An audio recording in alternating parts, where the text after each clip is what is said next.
Hi all of you awesome scuba divers out there, welcome to Scuba Diving Magazine. Today I'm going to break down how to make sure that you get the very best fit for your scuba diving or snorkeling mask. Modern scuba masks are pretty great at creating an effective seal around different face shapes, but whether you're ordering a new mask online or planning to visit your local dive shop, there are a handful of things to think about and better ways to actually check to see if you have a good fit. There's a Sniff Test 2.0 that I like to teach, which is a bit more effective. First off, I'm going to cover some considerations if you haven't picked out a mask yet, so if you just want to skip to the actual checking to make sure it fits part, there's going to be chapters down in the timeline under this video.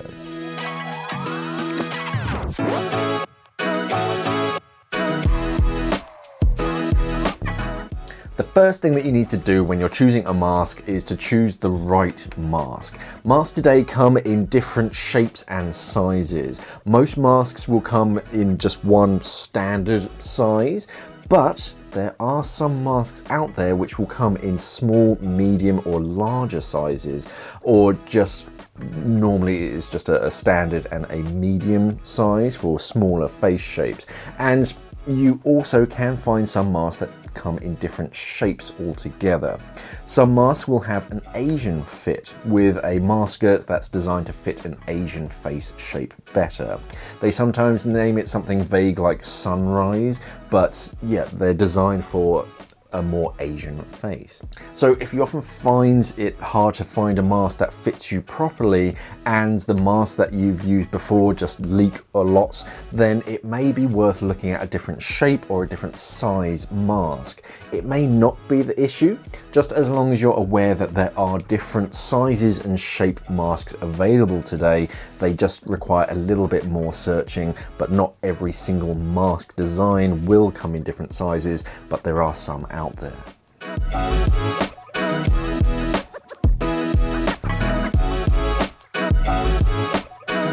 There are regular skirt designs and fancier ones with names and everything.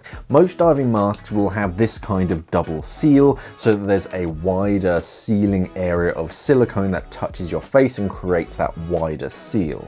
The problem with silicone skirts is that you want it soft enough to mold to the contours of your face, but not so soft that the mask just collapses under the pressure. And mask manufacturers have come up with a few ways to find a good balance between a soft sealing surface and a harder structural design. And they do this in one of two ways, either by varying the thickness of the silicone in key areas, or by using different blends of silicone, some softer, some harder. The key areas where a mask needs to be a bit more flexible is over your temples, your cheekbones, and over your top lip. And you'll often find detailing in these spots that let the skirt be a bit more flexible just in that area, not around the entire face. So you may find dimples or ribs that let the skirt be flexible and strong at the same time. Some masks use a mixture of harder and softer silicone in key areas, so if you do find it hard to find a mask that fits, maybe look for a mask design where they give the skirt a name. Usually if they've put a lot of research and development into something, they give it a name, something like True Fit, Freedom, Liquid Skin skirts. There are a bunch of clever skirt designs out there that are better than just a standard design. Scuba.com is your one-stop shop to find all of the top scuba diving brands, from the classic big brands like Aqualung, Atomic, Cressy Mares, Scuba Pro, as well as new and exciting brands, as well as having their online dive store that offers free shipping and a pressure-free fit guarantee, where if your suit doesn't fit you quite right, then Scuba.com will send you the next size and collect the wrong one free of charge. But yes, Scuba.com is far more than just a website full of shiny new diving equipment. They also have two dive shops, one near Newport Beach in California and the other on West 17th Street in Manhattan. Here you can try on and buy diving equipment, and Scuba.com also teaches scuba diving classes. They run guided scuba diving tours, they service diving equipment, and they have the Pacific Coast Dive Club if you want to join up and get some diving in. If you're in the market for some new scuba diving equipment, then head over to scuba.com. It's a really easy website to remember. It's literally scuba.com, or you can click on this link up here, or there's going to be the same one down in the description underneath this video.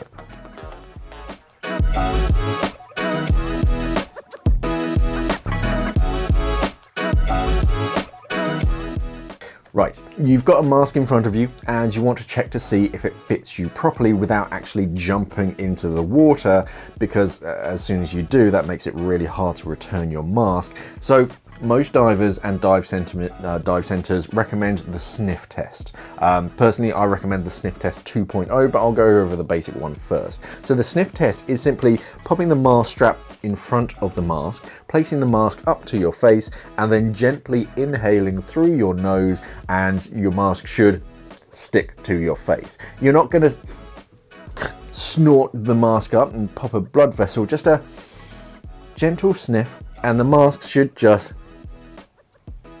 stick to your face. But there shouldn't be any air rushing into the mask, and it obviously shouldn't just fall off. That's the standard sniff test. The problem with that is that most divers only do the sniff test with nothing in their mouth, but we don't dive or snorkel with nothing in our mouth, and as soon as you put a regulator or a snorkel in your mouth, it changes the shape of your top lips and your cheeks as well. So your mask may have fitted before, but now it may not whenever you put something in your mouth. So the sniff test 2.0 involves using a mouthpiece or a snorkel in your mouth, and that checks to see if your mask truly fits when you actually have something in your mouth. So pop a snorkel or a mouthpiece in your mouth as if you're diving, and then do that sniff test in the same way as before, mask strap over the front and just a gentle sniff. If the mask seals now, then it should seal when you're in the water with a regulator or a snorkel. That is a better way to check if a mask fits or not. So bring a mouthpiece with you when you visit your dive shop, or use a mouthpiece when you're testing your mask at home.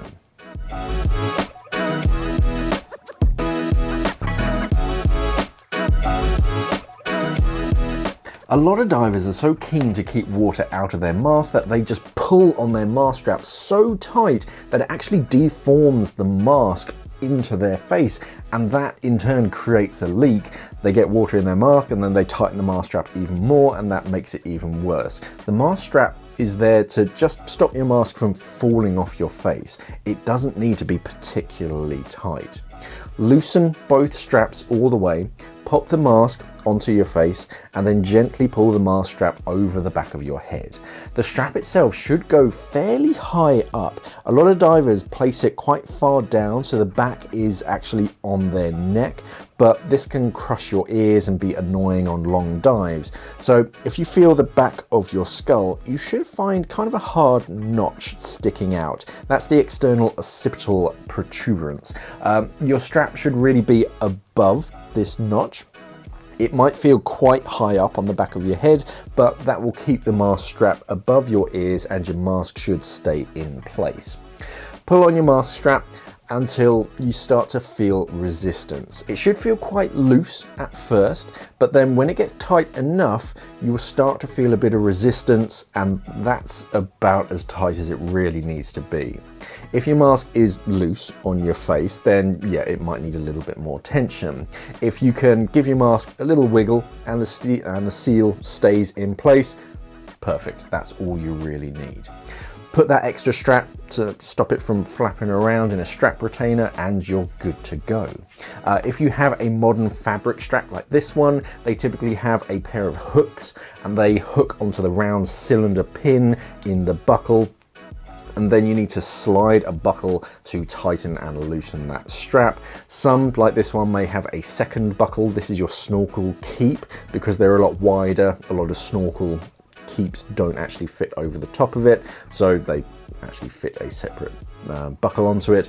You just make a bite just big enough for your snorkel to fit through, and that's it basically.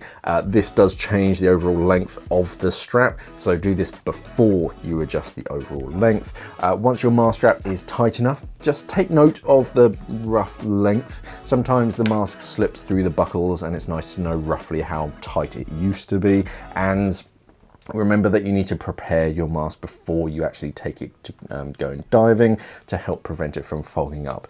You need pre-preparation care and then some anti-fog right before the dive. And I'm sure I'm going to be asked in the comments below how I get a seal on my mask with facial hair. It involves a mask with a soft silicone skirt, some beard balm to help create the seal, and just clearing from time to time, but you can certainly go diving with a beard and a half mask.